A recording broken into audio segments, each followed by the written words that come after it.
Want to avoid costly outages? Here are 5 protection scheme mistakes that can cause major failures, and how to fix them. First up, we have the issue of wrong CT and PT polarity and wiring.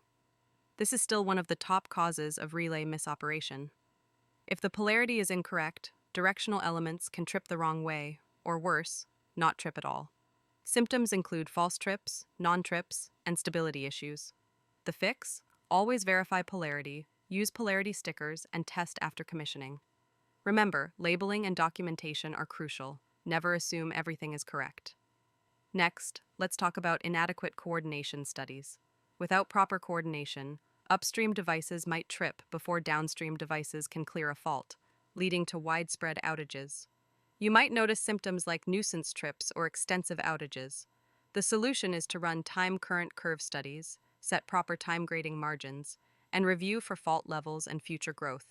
And don't forget to revisit settings after changes like adding new generation or feeders.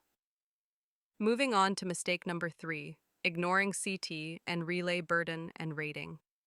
Using CTs with the wrong ratio, saturation margin, or wiring impedance can lead to misreadings during faults, causing relays to behave unpredictably. To fix this, verify CT ratios, check the burden, avoid long secondary loops, and ensure you're using the proper relay input specifications.